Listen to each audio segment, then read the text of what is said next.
Voices that shape the narrative, truth that stands unwavering, culture that defines our people, governance that drives change. The Bangsamoro Lens. Assalamualaikum warahmatullahi wabarakatuh. Nandito na naman po tayo sa bagong episode ng The Bangsamoro Lens. At kakaiba ang pag-uusapan natin ngayon. Marami tayong matututunan from our guest for this episode. Attorney Alex?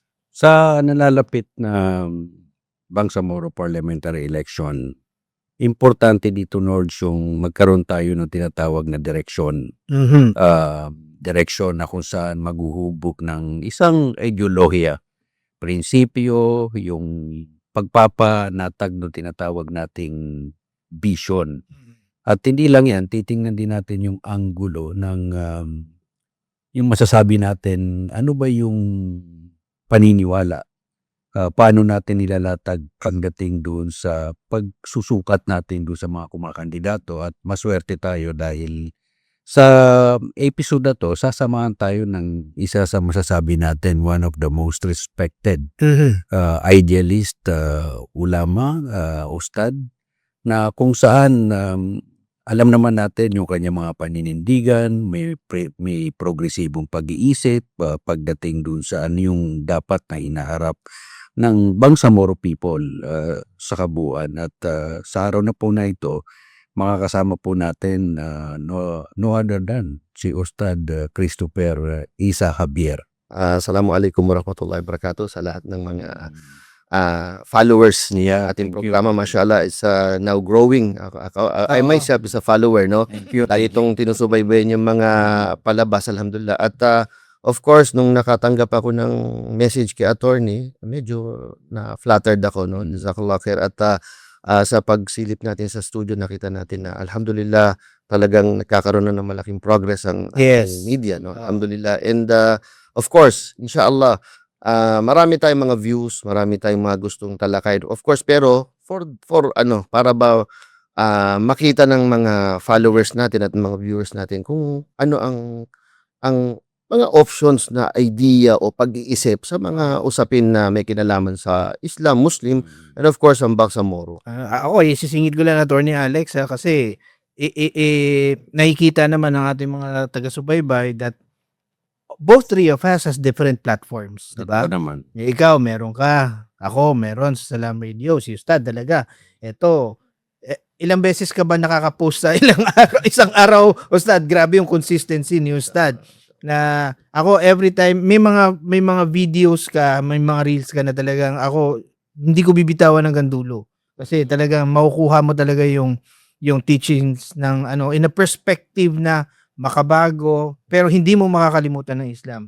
And with that, kala ng mga ilan sa mga Muslim followers, hindi tayo nagkakaisa, hindi tayo pero hindi po. Andito kami, kumbaga, joint force na to para sa inyo at maihatid sa inyo yung perspective ng Islam on a different manner, pero nagkakaisa. Well, ano yan, Nords, no? Yung may tinatawag tayong Islamic governance, mayroon tayong tinatawag na prinsipyo pagdating sa politika. Pero itong mga to gusto nating matalakay dahil hindi kasi naghihiwalay yung usapin ng Estado at relihiyon pagdating sa Islam. If you compare it, Walang ganun. walang ganun. There's Sa no Islamic. separation of the church and the state. It's so happy na nandito tayo sa Pilipinas. Kaya nga importante ito na bigyan natin ng konteksto kung paano tinitingnan ng ating mga kabataan, dahil akala nila katulad ng ating sinasabi ng saligan batas na hiwalay ang simbahan at hiwalay ang Estado. Sa Islam, ito mamaya i-discuss natin ni Ustad kung ano yung konteksto ng Islamic governance, paano ito tumatalima pagdating dun sa pagpapatakbo ng ating pamahalaan. Pero Ustad, ganito, kasi for one, no?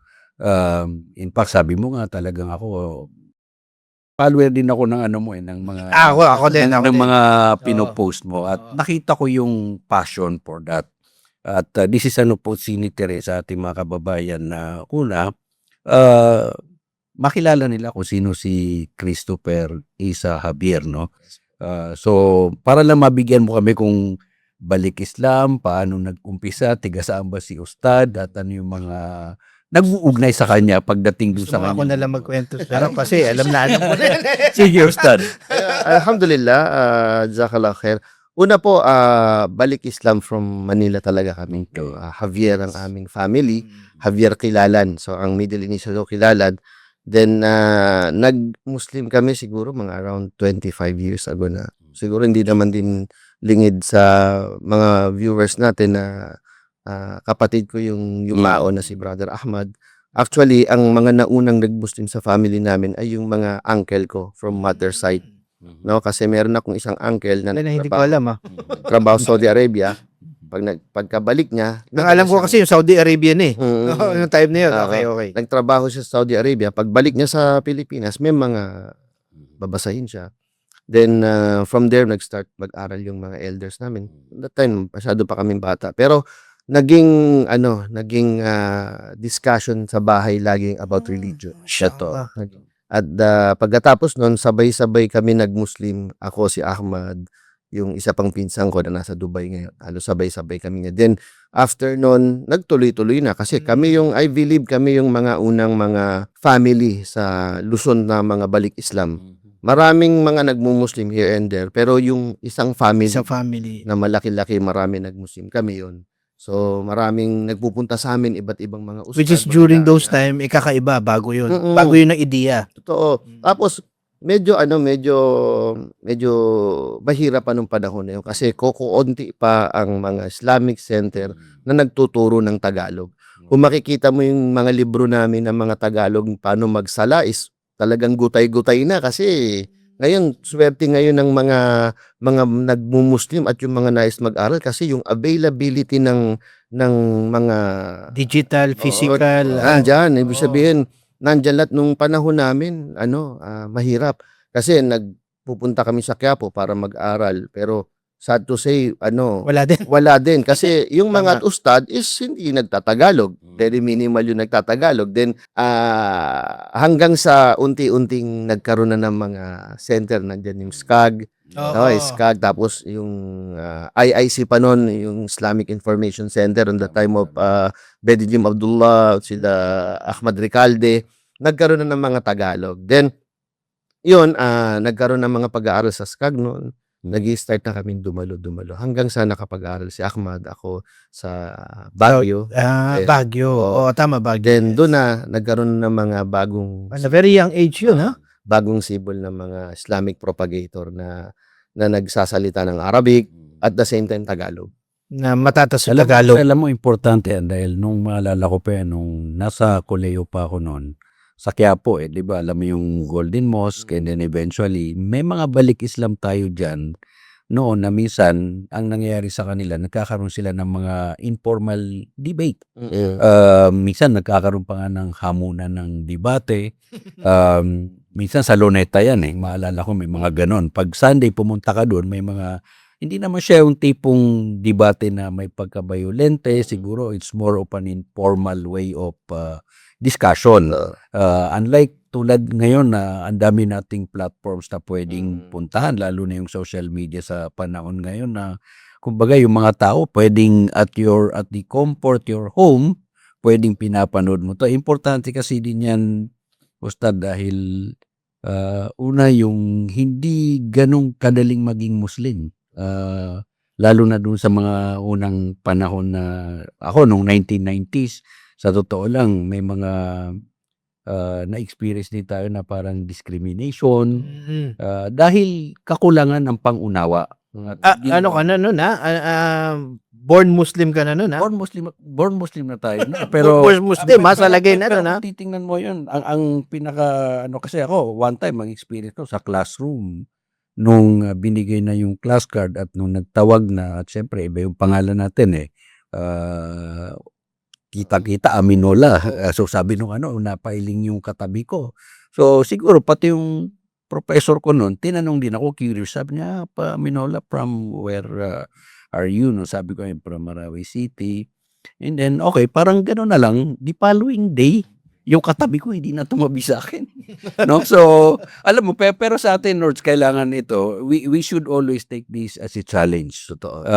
Let us not be offended by that kasi yung mga ganyan, minsan out of misunderstanding, misconception. At dito, Ustad, importante yung magiging ambag mo, especially pagdating dun sa mga usaping politikal, pinaka parang maingay or the most abused word na laging napakataas ng misconception pag tinatawag natin yung aspeto ng jihad. Pero sa konteksto ng tulad ng isang Islamic scholar, bigyan lang din natin ng konteksto. Ano ba talaga yung jihad? Dahil minsan pag nagsisisigaw na ng Allahu Akbar, akala mo ano na yan, yung Maglalaglag ng bomba. uramentado na yan. Para lang sa ating sa mga Actually, yan ang isa sa talagang pinaka malaking misconception ng marami. Unang-una, sinasabi nila ang jihad is holy war. Okay. No, yung pakikipaglaban na para sa pangalan ng Diyos. No, na which is wala naman ito sa Holy Quran. Walang sinabing holy war. Well, in fact, kung titignan natin ang history, ang nagsimula ng holy war ay ang mga crusaders. So, dapat mas tayo ang magtanong sa kanila. Kasi ang ibig sabihin ng jihad, kung titignan natin ang jihad, ang ibig sabihin nito is pagpupunyagi. May mga levels ng jihad. No, merong jihad sa sarili, merong jihad sa kalabanin si Shaitan, ibig sabihin yung mga tukso. Pero of course, hindi maiiwasan, meron talagang jihad fi sabilillah, yung struggle, yung pakikipaglaban. Pero kung titignan natin in a Quranic perspective, pag binasa natin yung Quran, yung mga aya na nagtatalakay sa jihad, it's more on liberation, no, sa mga Muslim o sa mga taong na-oppress, no. Ang jihad, makikita mo siya kung titignan natin ang history, ang jihad, ang mga tao hindi siya tinitignan na para bang nakakatakot. In the time of Prophet Muhammad sallallahu alaihi wasallam sa mga sahaba, pag sinabing may jihad dyan, kahit yung mga tao napupunta yung mga Muslim warriors sa isang lugar, inaabangan nila yung liberation. No, so hindi ngayon na lang syempre as time goes by na nabibigyan ng maling interpretation ang jihad. For example, nakalagay sa Quran, kill them whenever you find them. Yes. Nakalagay yun. Oo. Faktuluhum haytuma wajadtumuhum sa Quran. Hindi naman natin dinidinaya, dahil yun nakalagay. Pero Oo. ang context, Ang sino ang kausap ni konteksto. Allah? Oo. Kailan ni-reveal yun? Halimbawa, Tama. kasi ito yung ginagamit, kaya nagkaroon ng mga terrorism kasi, let's say, halimbawa sa isang lugar na discriminated ang mga Muslim, ang poverty nandun, ang kababaan sa edukasyon nandun, tapos oppress sila, then may darating na isang grupo, re-recruitin sila at babasahin tong mga verse na ito, gagamitin yung damdamin nila, magpapakita ng mga video na Oo. pinapatay yung mga Muslim sa ibang lugar, magkakaroon tuloy ng ibang unawa yung tao pagdating sa word na jihad. Well, in fact, mali yung ibig sabihin nung patayin mo sila kahit saan mo sila makita. Kasi kung totoo yun, patupad mo muna dun sa mga nasa paligid mo, balik Islam kayo, mga kamag-anak mo. Pero hindi ganun, kasi treaty yun. Merong 10 years na kasunduan ng mga Muslim at mga musyrikin. So, binayolate ng mga musyrik ang treaty nila. At sa Makkah, may mga lugar dyan, sa Makkah, yung tinatawag na lugar dyan, na bawal maglaban. May mga holy sacred place dyan eh. Ibig sabihin, sabi ng Quran, pag nakita nyo sila, kahit doon sa mga bawal na lugar, kasi ano na sila eh, kumbaga, So may context. oo, umano na verse sinira nila yung kasunduan. Ibig sabihin, kung matagpuan nyo sila, kahit doon sa lugar na bawal maglaban, ibig sabihin, mag-declare na ng, hindi yun yung context mo na pag may nakita kang non-Muslim dyan sa labas, patayin mo. Ibig sabihin, sa Makkah kasi nun, may mga lugar na bawal maglaban. Kaya, sinabi sa Quran, kahit saan nyo sila makita, ibig sabihin, doon yun sa Quran, doon yun sa Makkah, na kahit saan nyo sila makita dyan, kahit na doon sa lugar na bawal, kalabanin nyo na sila. Oo, kaya mahirap din na minsan etong mga gumagamit at ginagamit nila na to justify yung mga ilan na paninira sa Islam, yun yung ginagamit din nilang konteksto na wala naman yun sa ano nila. Totoo.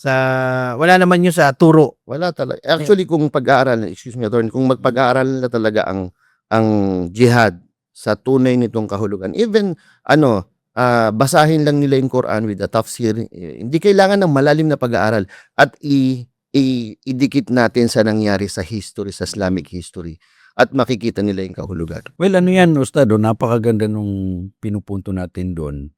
Yung kinlasify natin kung ano yung mga uri ng klase ng jihad. Of course, obviously, even prior to, kasi dito diniscuss namin ni Nords yung when we started the revolution long before ng ating mga ancestors na yon, no? So ibig sabihin niya, even then goes Jihad na. Jihad na yan. Pinapalaganap na nila yung jihad. Fisabilillah, because Konteksto. ang konteksto ng jihad is you fight for the oppressor. That's one. Pero ang titingnan natin ngayon, Lords, kasi nabanggit mo nga na minsan ginagamit natin yung jihad for political convenience. Na?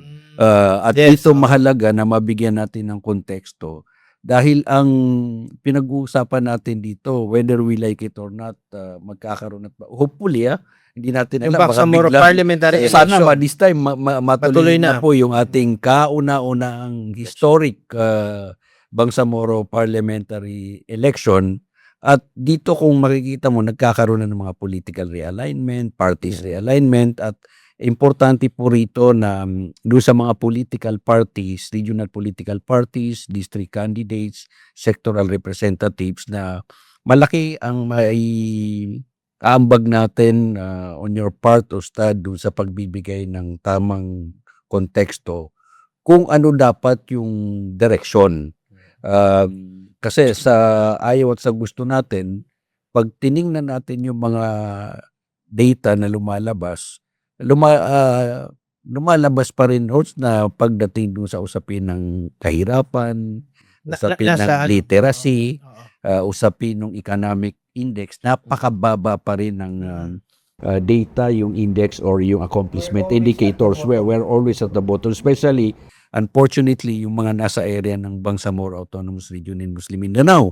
At yun yung minsan ako, tinatanong ko rin sa sarili ko, Nors, paano natin nire-reconcile yung ganong naratibo, Ustad, na dapat, di ba, ang Islam is a progressive Yes nga po, religion. kasi minsan isa ito sa pinaka misconception din, no, na pag sinabi nating BARM, for example, iniisip ka agad natin dapat Islamic government. Kasi kung iisipin natin na kaagad na Islamic government ito, madi-disappoint nga tayo because of the datos na meron tayo na ang poverty, ang corruption nandiyan pa rin. Kasi sabi ng mga scholars, it doesn't mean na mga Muslim ang leaders, automatic Islamic na ang pamamahala. Kailangan may mga criteria na, of course, unang-una diyan yung kailangan ng pagbabatas is according to Quran and Sunnah. When I believe ang BARM is punong-puno ng mga ulama. Oo. Kaso nga lang, ang naging problema lang diyan, kaya minsan napapabayaan ng Islamic tawag dito perspective o Islamic view, dahil mismo minsan yung mga ulama natin hindi nila nagagampanan yung kanilang mga tungkulin, no, and which is dapat balance yan. Kailangan yung mga lead, hindi naman automatic na dapat leader ka ay mataas ang kaalaman mo sa Islam, pero dapat ang leader natin ay pinapalibutan siya ng mga ulama. Ang sinasabi kong kakulangan ng mga ulama, in fairness, marami din mga ulama na talaga i-struggle para mapabuti ang paligid. Pero karamihan talaga sa napapansin natin na kapag sinabing, bro, dapat makisama tayo sa usaping politika, sabihin ng mga ibang alain, hindi na tayo makiisa dyan, madumi yan, magulo yan. So, ang tawag dito, doon nagkakaroon kung sino, tawag dito, kung hindi tayo makikilahok dyan, kung hindi tayo sasama sa usapin na yan, so papabayaan lang natin na madumi or magulo. Ibig sabihin, dapat ang mga ulama natin, even in the time of Prophet Muhammad SAW, hanggang sa mga khalifa natin, hindi lahat ng mga leaders, hindi lahat ng mga naging leaders ay mga matataas ang kaalaman sa Islam. Pero makikita mo ang common factor nila para maging Islamic talaga ang pamamahala. Ang mga leaders, mas pinapriority nila na palibutan sila ng mga maaalam sa Islam. Hindi natin sinasabi na dapat ang leader automatic maalam. Pero may mga ilang mga ulama tayo na qualified to join the politics. Pero I don't think na majority ng ulama is have the Mainit. stomach. O kasi hindi alam natin Hindi nila kayang sikmurahin. hindi nila talaga ako nasubukan ko yung politika, yung ano talagang sabi ko hindi lahat ng mga ustad o ulama is kakayanin tong mga ganito. Pero hindi naman mali naman na hindi sila magiging involved. Hindi kailangan ka maging 100% na ikaw yung nasa politics, pero dapat ano tawag dito? Maging advisor kayo. Kumbaga proactive. Oo, yung Kanilang ano approach. i-include nyo yung sarili ninyo. I-include nyo. Biruin nyo, attorney, naglibot tayo nung election. Oo. Subhanallah, ang mga masajid, Yes. kamihan 90% sira-sira. Walang ilaw, walang saan ang Islam kasi dapat yan ang mauna kung Islam ang gusto natin. Magbiyahe ka dyan. Ako, binailan ko yan. Barm, hanggang sa Zamboanga, hanggang sa Basilan. Maliban lang sa kaawaan ni Allah, majority ng masjid hindi Talaga. nagamit. Talaga. Ang mga CR, magwuwudu ka. Totoo. So, even mga madrasa. Nakakalungkot. Mga madrasa. So, paano natin i-revive ang Islam kung mismo yung kung saan nanggagaling yung Ang nakakalungkot pa dyan is mismo sa BARM, yung sinasabi mo na yung mga masjid hindi actually napakarami, dikit-dikit. sa BARM. Pag bumiyahe ka, baylan. Pero pag inabutan ka ng sala, gusto mo mag-CR, wallahi adim, wala kang Kambing pa minsan, Oo. madadat na mo. Yung pa nga sinasabi nila na dikit-dikit yan. Tapos, I ang think laman- parang isa sa vlog mo, parang nakita ko yun eh. Mas pumasok ka sa isang masjid na pinakita mo, no? Yes. Tama, naalala. Ano yan? Anong sa mga ganong klaseng observation natin, Ustad? Saan tayo nagkukulang doon? Actually, unang-una, napakarami, hindi naman na-maintain. Kasi, dapat i-regulate din. Hindi, meron na, Tama. meron akong lupa, patayuan ka agad, tapos hindi Kasi naman may pala- makukuha doon. Oo, Ay, merong nako. sponsor. Yan, isa sa Yan ang mga problema natin. Mm. No, mapa madrasa, mapa masjid, Tapos mga- after nakatenga. Oo, nakatenga. Nako. Kasi alam mo, natanong ko yun dahil base din sa observation natin, minsan makita mo yan sa isang barangay, napakaliit ng barangay, meron 3-5 masjid. Samantalang kung nilagay mo lang sa isa yon na-enhance mo pa siguro yung brotherhood. Kasi ang wisdom ng masjid talaga is, ang isa sa wisdom ng Salatul Jamaa, yung congregation, Oo. is yung brotherhood, yung Kasi nangyayari Kita tayo. din, minsan pamilya na, may kanya-kanyang mosque na, so, or masjid. So, nangyayari doon, hindi na po-promote yung camaraderie in the community itself, no? Kaya lang, sabi mo nga, wala naman tayong specific na regulasyon dyan. But obviously, dapat siguro ito yung pwedeng tingnan ng BARM sakaling magkaroon na ng election at may mandato ng lahat ng mga upo, na tingnan din natin yung pagpapalago ng ating Islamic values. Importante rin kasi yan, Lords, dahil sabi nga natin, hindi naghihiwalay yung estado at saka yung politika, ideally. Of course, alam natin na may mga no-no na hindi mo dapat pinapasok diyan. But alagay ko sa kompas, mas mainam kung may nagko-kompas na mga ulama. Kasi ang ano na yan, ang BARM, kahit na pa majority Muslim dyan at kumbaga pinagtiwala sa atin dyan, is ano pa rin yan, tawag dito, bahagi pa rin ng Pilipinas. Totoo naman. Still a democracy.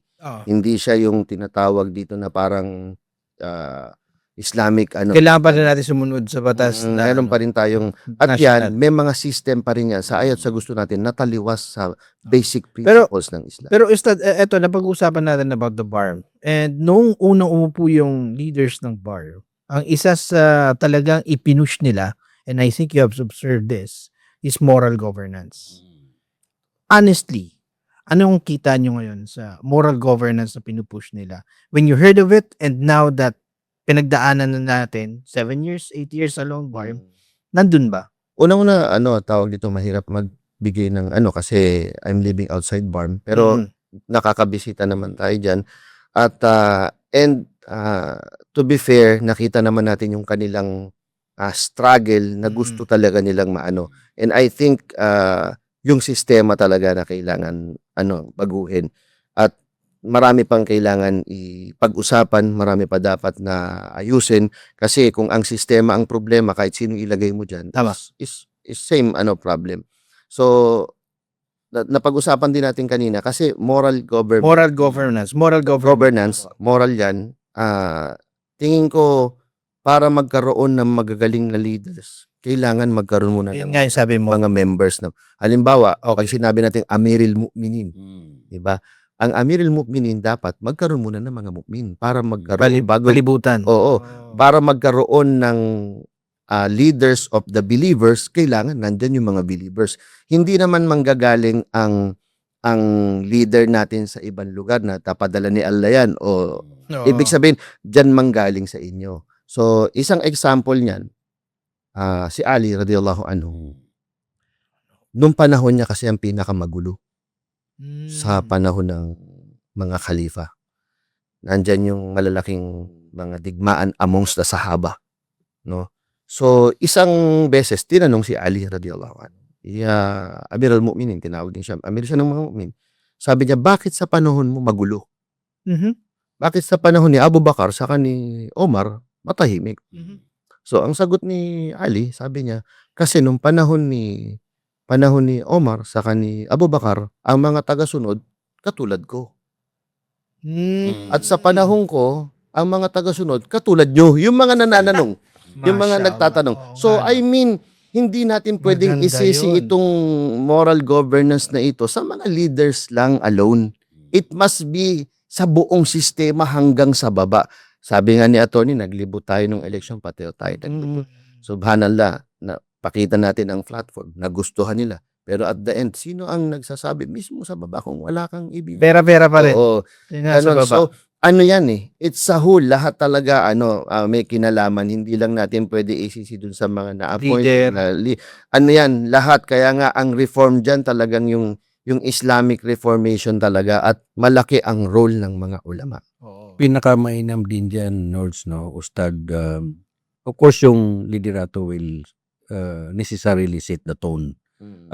Kailangan ikaw talaga yung timon, so to speak. Dahil pag nakita kasi, una yung consistency ng liderato. Pangalawa, yung direction. Titingnan yan eh.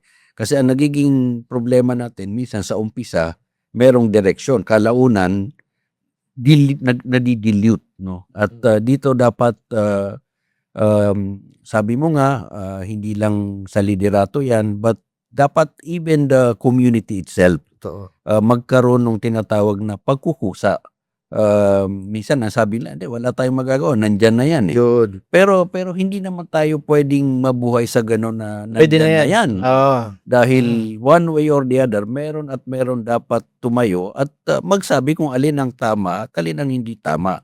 No, but alam natin, tulad nung nabanggit mo, Ustad, though BARM yan, hindi naman tayo, may mga limitation din yung ating konstitusyon na sinasabi na you can only do so much of this because otherwise, that's already your tracing, kumbaga, beyond constitutional ground, no? Pero siguro dito rin lumalabas yung isang vision na magsilbing, yung bar mismo ay magsilbing isang kuwaran kasi nagawa na ng Singapore ito, nagawa na rin ng mga ibang bansa ito na nung una, hindi nila alam. Sabi mo nga, nung kapanahunan ng ating mga naunang kalipa na mas magulo, pero in the end, nagkakaroon pa rin ng transformation. Ako medyo kakabigla ako with regards sa darating na Bangsamoro parliamentary election. And I think tutuhugin ko na din. Kasi kamakailan ay naglabas ng saligang batas or rather ng panukalang batas rather si Brother Robin Padilla about the involvement of the Balik Islam sector. At alam natin na iyan yung malaking sektor na kinabibilingan. Actually wala namang Balik Islam, walang ganyan-ganyan. Basta Muslim. Kumbaga, one and all. Pero just to identify yung origination o pinanggagalingan. Yun yung sabi ko, natutuhugin ko lang kasi sa NCMF, gusto natin magkaroon ng Balik Islam. Yun yung pinapanukala ni Brother Robin Padilla.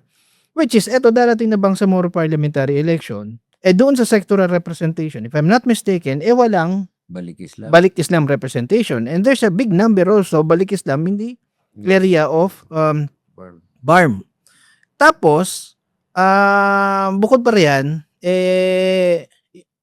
boboto sila. no? So, kumbaga, balikan natin yung panukalang batas na gustong i-push ni Brother Robin. Ano ang pananaw mo doon? Ano ang pangangailangan? At saka, it's about time. Dapat, diba? Is it about Actually, time? alhamdulillah, nakadalo ako dyan sa sa hearing sa Senate about dun sa panukala ni Robin Padilla at ni Senator Robin Padilla, at very optimistic ang lahat ng dumalo doon, Mhm. even the NCMF, yung liderato ng NCMF. Pero last na nabalitaan namin is nasa na ang batas, nasa Congress na, and I believe matapos na rin maging isang batas na siya. Pero may iba't ibang interpretasyon pa dun sa batas. Hindi ko pa rin nakita yung pinaka-draft niya kung talagang magdadagdag ba talaga Yun yung sa ng- NCMF, ng Oo. bagong commissioner para sa mga balik Islam, or isasama lang siya sa mga other sectors tulad ng women's, tulad ng youth or ulama. So hindi ko pa nakita kung ano talaga ang nilalaman ng batas, kasi maaring magkaroon ng mga amendment pag pinadaan mo sa Congress, baka may mga revisions pa yan. So hindi ko pa nakita yung final, pero wala ngayon na kumpleto na ang commissioner sa NCMF. Yes. Walang balik Walang Islam. balik So pero may mga discussions na nagaganap kagabi. Meron din kaming meeting nila Prof. Darwin. So, merong mga initiative na idudulog pa rin natin sa NCMF na magkaroon pa rin ng representation. On the initiative of the Balik Islam sector. Oo, balik Islam Okay. sector. So, pagdating naman sa Regardless na batas na pinupush. kasi yun, Okay. kung hihintayin natin, baka mas maganda may Hindi nyo ba i-involve ang Bangsamoro?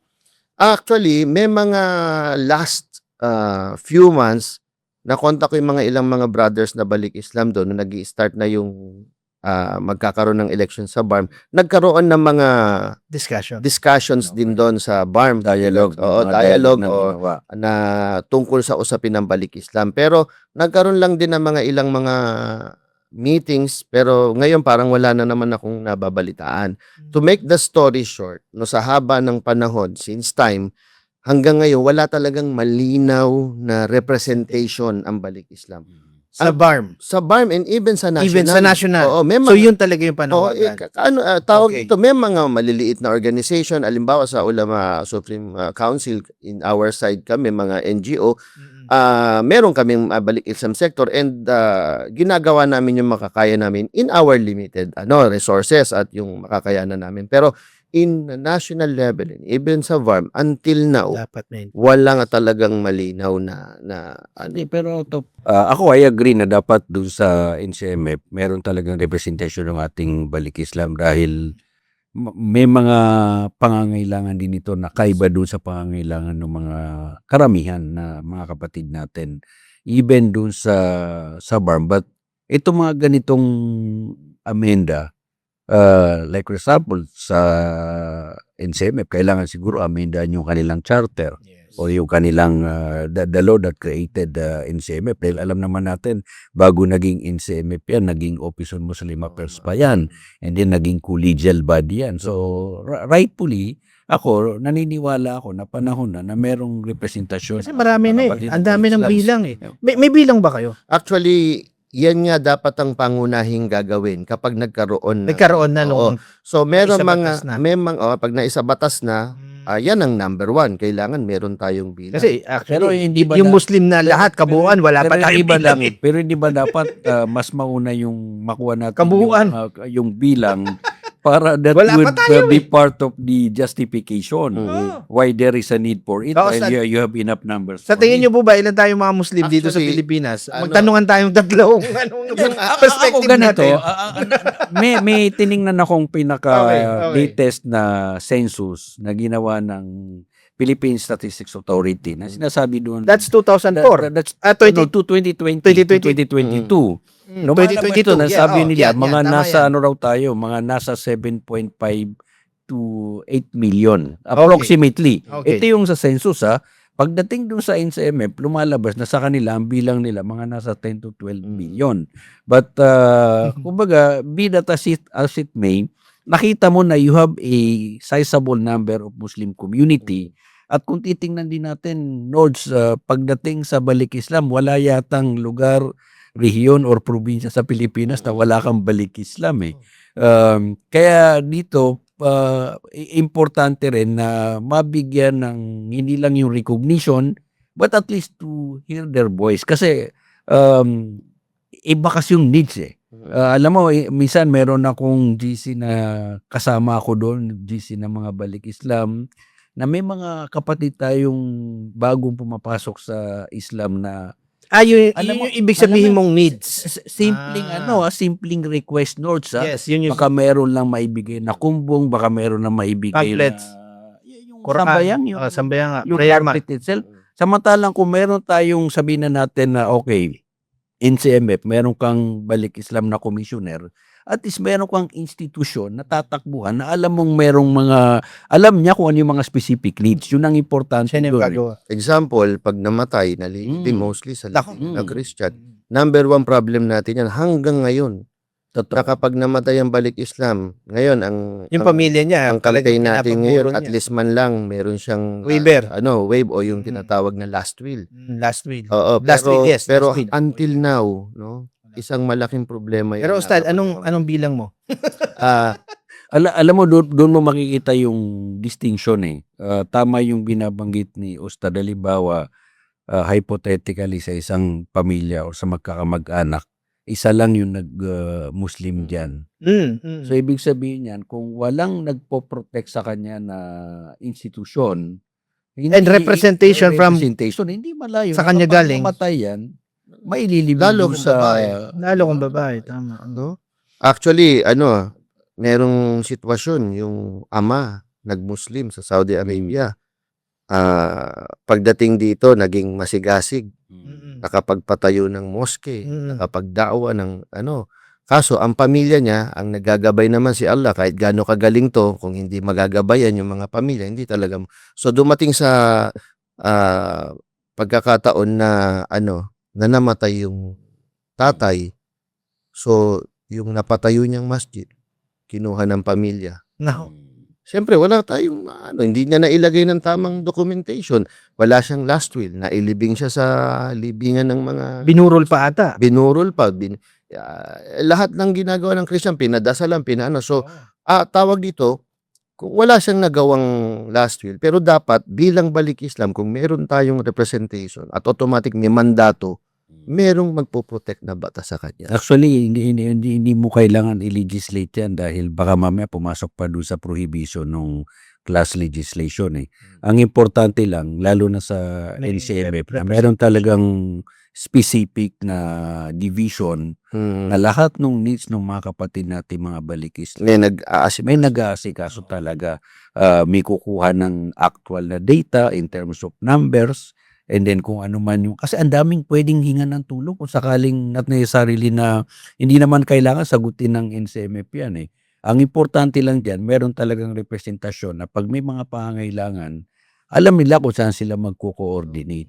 Kasi sa ating mga halimbawa doon sa mga Maranao, Maguindanao, Tausug, Giacan, Sama, normally kasi kahit nasang lugar ka, kapag inabutan ka ng kamatayan, yung pamilya kasi talagang mag-i-effort yan eh. Ang problema Sa Maranao, ganun. ang problema nga halimbawa doon sa tulad ng kwento mo na yung tatay lang. Wala na iba. Wala nang no one will take the cudgel for him, so to speak. Kaya doon pumapasok yung merong representasyon na nagsasabi ko alin mga dapat na gawin diyan. Tapos talking about numbers, Talking about numbers. bigyan ko kayo ng idea. Nag-Saudi Arabia ako for 11 years. Ang according sa study nila, meron diyang ratio na 1 Muslim per day in every Islamic center. 1 Muslim per day. Ibig sabihin, may nagbabalik Islam kada araw sa bawat Islamic center. Which is yun yung ginagawa nyo dati. Oo, no? nagitrabaho namin. At sa Riyadh alone, in my And time, malupit yung requirements nila. yung Riyadh alone, meron dyan 30 Islamic center. Malaki ang Riyadh eh. So, may 30 Islamic center. Kung may nagmumuslim dyan, araw-araw ng isa, ibig sabihin, may 30 balik Islam per day. Per day. So, sa isang buwan, ilan? Sa isang taon, ilan? And this is happening since 20 years. Grabe. Dami. Sabihin natin na Masya. 50% na lang ang naging Nagtuloy-tuloy. Oo, nagtuloy-tuloy. Mm. So, ganyan ang bilang. Tapos, pagdating pa nila rito, most of them magdadakwa, Kaya, mapapamuslim ang pamilya. Balik Islam perspective yun. Oo, so, yan ang bilang. So, nung nagkaroon kami ng estimate, which is ang pinakamaraming bilang ng Balik Islam is na somewhere Pampanga, Tarlac, Bulacan. Tama. Tama Yan na yan. area na yan. Oo. So, hanggang malaki pa rin ang bilang, bababa ka pa rin ng Southern Tagalog, Quezon, Bicol, yung Laguna, All Cavite, over meron pa rin. din. Oo, tama. So, all over din. Siguro, rough estimate, some 700,000 strong. Pero sa Pilipinas, Ustad, organisado ba yung mga balik Islam? Actually, same problem pa rin ng Muslim. Disunited. May mga iba't ibang Kasi halimbawa, nabanggit ni mga specific areas Tama, where tama. there are a numbers of balik Islam. Para lang siguro kung sila mismo, they will organize themselves into one Ako talagang- organization. Mas 700. mailalatag Ang ganda. nila yung kanilang boses. Actually, ang din. ganda, pero isang sad reality. Minsan, ang liit lang ng jamaa, ilan lang sila doon, hati-hati pa sila. So, siguro, ano na rin to, result na rin ito ng wala talaga kasing leader. leader Isa. na isang Oo. representation sa Oo. taas na eto kayo, parang maggaganon. Walang ganyan, eto lang. Kaya nagiging result ng ganyan. Pero nagkaroon kami ng parang pag-aaral nun na lalagyan natin ng at least kung magkakaroon ng representation kasi 12 regions lang naman tayo. Maglagay ka ng regional director na Balik Islam, tig-isa, kada isang region. Ang mandate niya dyan, alamin mo yung region mo, ilan ang Balik Islam dyan. Datos That's talaga. how we collect numbers. Ganon, actually. ganon. Very, Oo. very basic. Tapos Basic yun. nung ginawa namin, actually kasi sa Davao, hindi ma-unite ang Balik Islam dyan. Binuod namin yung tinatawag na first yung council. Balik Islam Council of Davao City yung pinangalan. Ayaw ma-unite, lahat ng mga major jamaa ng Balik Islam dyan, magbigay ng isang representative para mabuo yung council. From the council, dun nyo mag-elect ng officers and so on and so forth. Medyo successful nung una, pero eventually, yun nga ang problema ng Muslim. Nagiging rin. Kasi minsan yung mga ganyang klaseng attributes, sa atin lang ba yung mga Muslim na halos lahat may kanya-kanyang organization? Kasi po, di ba, tulad nung binabanggit mo, ideally, dapat meron kayong mga regional, sasabihin na natin, officer, so that nakasync lahat yung...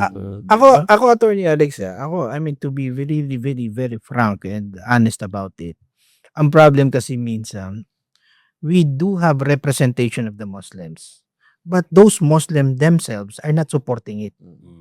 I mean, kung titingnan natin sa pagtakbo nyo, dapat talaga ako, I mean, on my platform, so sa kaya ko, sabihin natin, iboto natin kung ano yun nandyan, kasi sila yung magre-representa sa natin. Bakit pa natin kailangan tumulong pa sa ibang party list na wala ka namang connection? Totoo. 'Di ba? Wala ka namang connect. Dapat yun na lang tinulungan natin kasi I mean, to be honest, marami tayong mga kababayan na mas ginusto pa nilang tulungan yung isang party list na wala namang Muslim representation doon. Ang hirap ng ganun. Pero mo, according to ChatGPT, tanungin mo sa kanya, ilan ang Muslim voters according sa record ng COMELEC? No? Meron sila.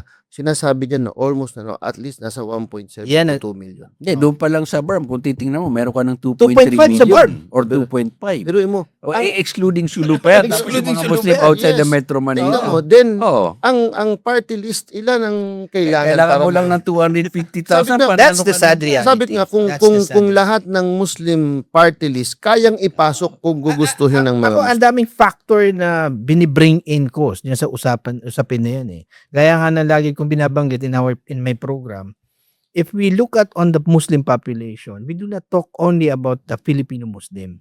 We talk about the Muslim. Kasi I categorize ako on my own point of view, ang Muslim sa Pilipinas, 3. Yun yung born Muslim, pangalawa yung balik Islam, pangatlo yung migrate, yung immigrants na nakapag-asawa, may business na dito. And we do not consider them as Filipino Muslim alone. Kasi Muslim yun. So that's another demographic. Kumbaga, titingnan mo yun. That's the whole Muslim. Yan, titingnan mo na naman in the demographics of the Balik Islam, Yun, yung binanggit mo mga area, diyan sila populated. Now at least I have a number na nasa 700 plus. Okay. Na ngayon, pag titingnan mo naman on the number ng Muslims born in BARM and those scattered around Metro Manila, nasa somewhere around 7 million. 8. Sabi nila, 8% of the total population is Muslims. So, yun yung born Muslim na nakalagay sa PSA. Lalagay na ng PSA. Wala naman sa balik Islam sa Actually, isa pa kaya na sinabi ko dun sa hindi ba kailangan lagay? Kasi, when you tick yung ilan sa mga information sa PSA, tatanungin ka anong religion mo Pero sa religion niya, makikita mo, Muslim lang. It doesn't identify you as balik Islam or elsewhere. Ngayon, sabi ko nga, if these numbers magkaisa yan lahat, grabe yung following natin. That's like, eto, sa media na ginagawa natin ngayon, gaya nga na napag-usapan natin kanina, for the longest time, yung Mensahe TV nandyan, but the support was not unwavering. Diba?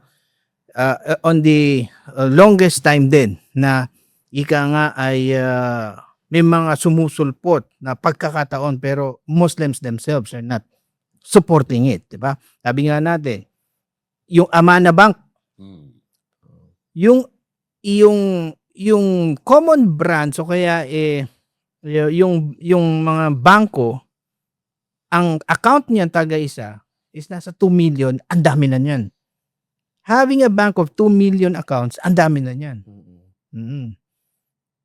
Kung yung Amana, every Muslim, ito lagi ko binabanggit sa every Muslim, kahit mag-open account lang. Mag-open account na 500, pabayaan mo na. Napakalaking bangko niyan. We could sum up with around 4 million able Muslims to open up an account. Di may pondo, may Tama naman yun. Kasi diba? kung titingnan mo rin yung disparity in numbers, kahit sa House of Representatives na lang, sinasabi dyan, 20% of the members of the Congress should be given to the party list representatives.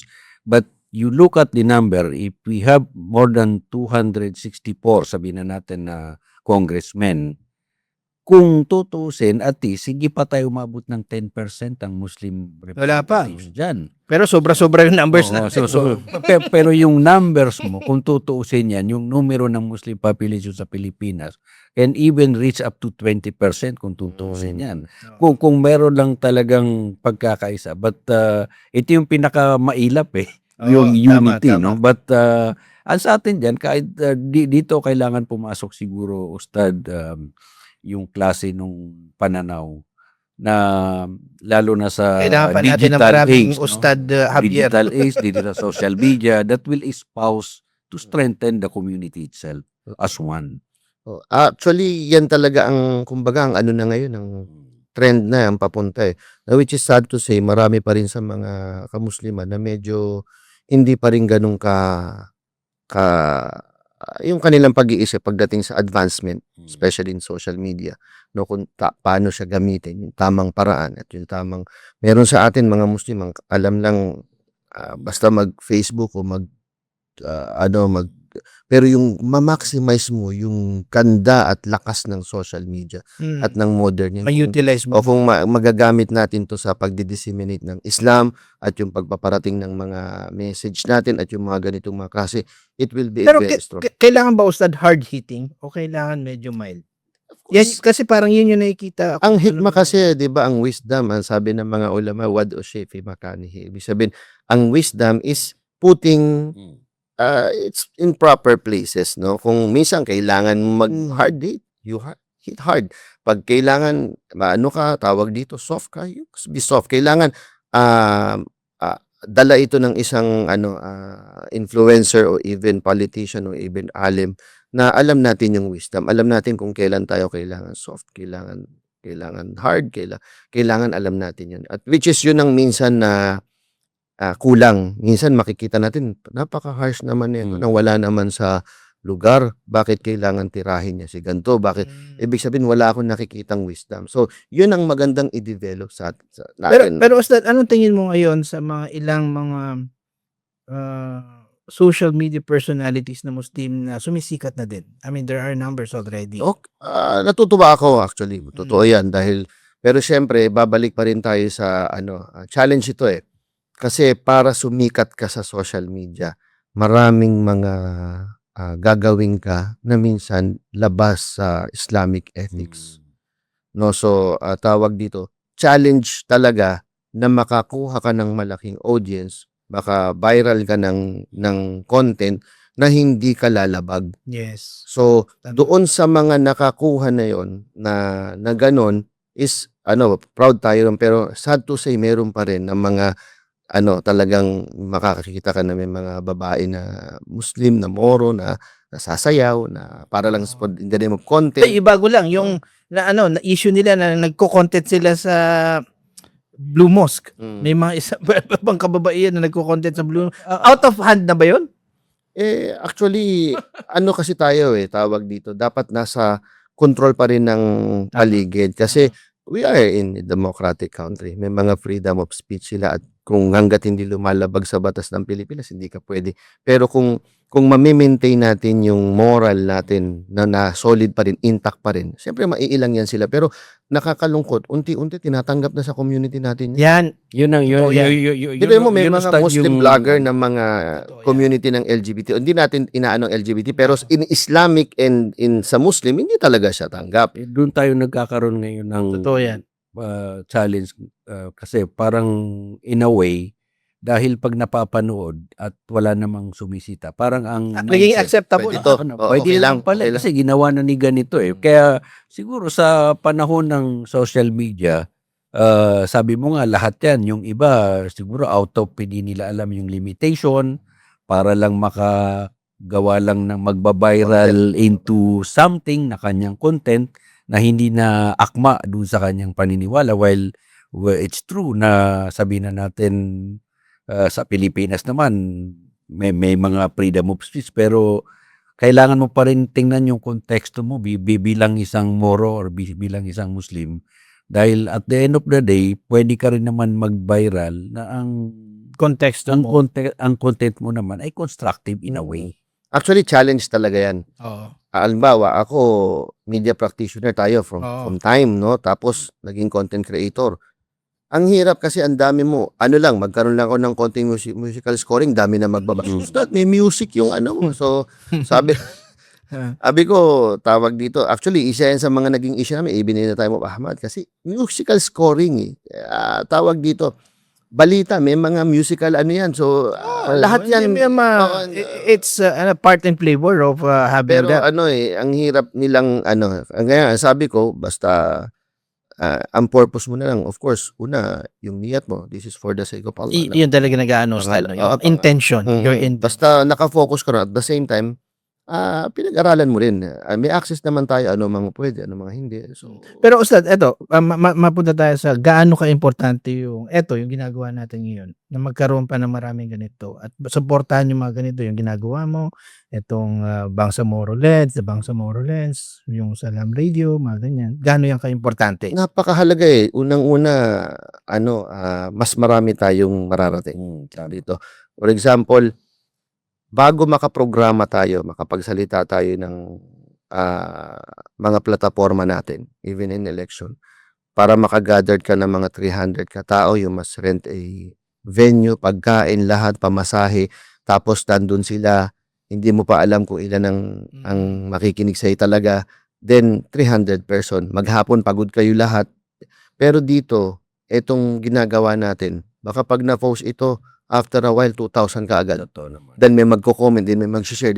Ang lakas ng impact nito. So, Bibilang pa. oo, ano pa natin, namomonitor natin, saan tayo mag-a-adjust, saan natin. Oo. Cost efficient din siya. Oo. Just, yun pa, although, of course, sa mga nakakaintindi, medyo gagastos ka rin sa mga gamit, no? Alam naman ng mga tumutulong sa atin yan kung paano. Pero ngayon, nowadays, unlike 10 years, 15 years ago, grabe ang setup noon. Talagang ngayon nga, dumadali, lalo na ngayon. So, Nandiyan yung AI pa.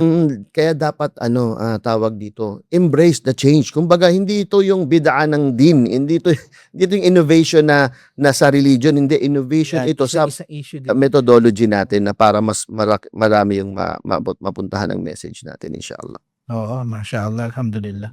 Ako, for me, for the longest time, we are really advocating na sana magkaroon ng strong media presence ng Muslim community in our country. Kasi kung pupunta tayo in other countries like Turkey, Malaysia, Indonesia, there are very strong presence. Totoo. Ang daming presence na media. Gaya nga ng sabi natin, yung mga anak natin lumaki na nanonood ng isang programa sa tanghali na lahat hindi pwede na napapanood nila. Pero wala tayong magagawa because we do not have any content regarding that. Ngayon, pupunta ka ng Malaysia, makakita mo Upin and Ipin. Yung mga ganon, yung mga kumbaga, yung mga Islamic in a way, pero nakakahikayat sa bata na alam may Islamic. Ako always na gusto kong makita, magkaroon tayo dito, no? Gaya nga ng always na nababanggit natin every time we're given opportunity, nung yung isa sa mga namamayagpag or marami sa mga namamayagpag na media ngayon are identified from religious organization, no? Like UNTV, manang Net25, FSMNI, lahat yan ay galing sa religious sector. Alhamdulillah, nung time ng Mensahe TV, wala pa tong mga naunahan, no? Yun nga yun, kaya nga nabanggit natin, although meron, pero wala tayong nakikitang suporta. Sana ngayon magkaroon ng suporta. Sana ngayon makita ng ating mga kababayan ng mga Muslim communities na dapat suportahan ito kasi ito yung maglalagay sa atin na respeto. Saka I don't believe na hindi natin kaya. Ako Kasi talaga. unang-una, Kaya dire-diretso lang. Unang-una, even resources. We have Kaya naman natin. kaya ng mga napakaraming mga Muslim na they can support these kinds of project. Oo, No? tama. Kaya nila. Tapos, hindi ba tayo nahihiya? For example, yung nabanggit mo na mga network, stations Network. na religious affiliated, kung tutuusin, maliliit na sect lang yan. We respect them, pero compare sa Muslim, sa Islam. Sa dami. Meron nga tayo, may BARM na nga tayo. Actually, ang BARM hindi man lang nagkaroon ng station na Yes, tama. Oo nga. Ang kasi natin dyan, yung appreciation ng ating mga kababayan and hopefully yung mga ganitong platform, inuumpisa na natin. At dito yung masasabi natin na we are trying to encourage our brothers Muslim to invest into this kind of mga ganitong platform. Kumbaga tumigil muna tayo dun sa, hindi naman sa sinasabi natin na tigilan natin yung paggawa ng masjid. Tigilan natin yung mga pero kumbaga tingnan natin yung ibang platform. Tama ka, attorney. Hindi kasi ang kung titingnan mo yan, lalo na sa mga kabataan ngayon, there's a need, may vacuum . At least kahit papano, yung tulad ng ginagawa ni Ustad, very active siya sa social media, but dapat we should, the more, the better for the community na marami tayong napapanood ng mga ganitong programa so that we can probably add on Sabi nga ni dun Ustad, sa knowledge. sa usaping halal pa lang, isang network na yan. Wala nga tayong, for example, Muslim Patrol. Oo, Yan, wala tayong balita na Oo. talagang then ang dami yung mga talk show na binabanggit mo na morning talk show. Yung mga Morning talk ganyan. show. Ganyan. Yung mga ganyan. Baka siguro na naiipon na ni Attorney Alex yung A-list. Tinitingnan natin yung mga ganyang possibility. But we keep on hoping. Di ba yung mga Al Jazeera type? Yan. This kind of requirement hopefully in the future. Pagtulungan natin yan bro, yung mga ganyang klaseng idea. Inshallah. Naniniwala tayo na ito yung platform that would probably provide a venue, Oo. so to speak, sa ating mga kababayan. So, Okay. Lords, no? Ako, yun na lang yung ending ko kanina. Baka may mensahe si Yes, yes. Ayo, alhamdulillah, mashallah, alhamdulillah. Sana maging hindi ito yung maging huli at marami pa tayo maging mga programa and palakasin ni Allah ito inshallah sapagkat ito talaga yung kailangan ng ating ummah dito sa Pilipinas inshallah, yung magkaroon ng boses, magkaroon ng representation. Inshallah with this effort maging solid tayo and inshallah matangkilikin ng mga Muslim. Number 1 yun.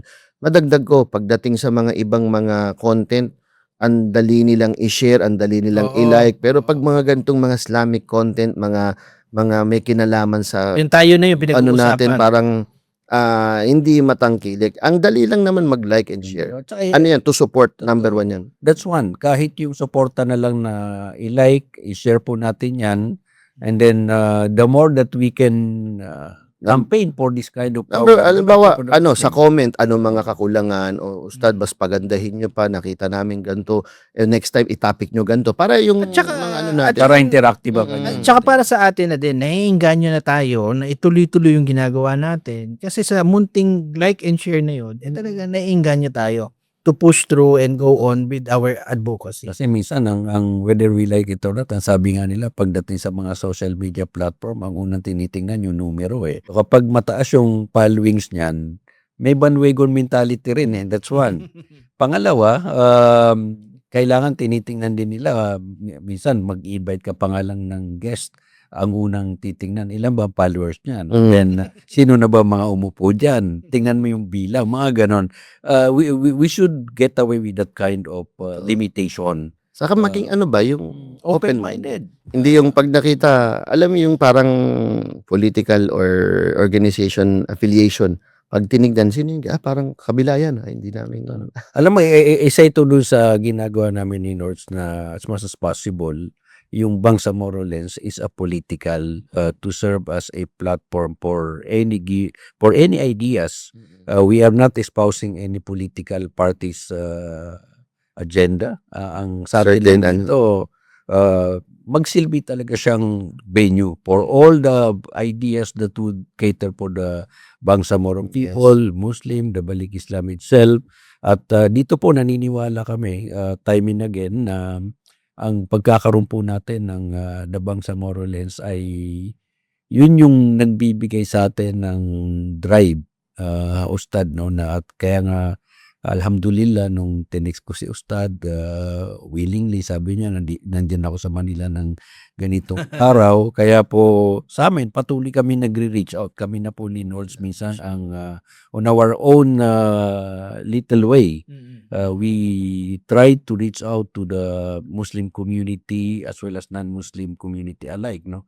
So that this platform would serve its purpose. Ako na lang, This is to inform. pahabol ko na lang, request ko na lang kay Ustad na huwag niyang tigilan yung sinusunod niya. niya. Inshallah. Napakaganda po niya at tuloy-tuloy na talagang nakakainganyo. Okay, sa lahat po nung sumusubaybay sa ating The Bangsamoro Lens, i-follow niyo po kami doon sa aming Facebook page, no, yung ating Kalinaw Collective Media Network, yung ating YouTube, TikTok, Instagram, at sa Spotify. Muli, ako po si Atty. Alex Sabato. Ayan, Nords Maguindanao. Isa Javier po. Alhamdulillah. Mashallah. Alhamdulillah.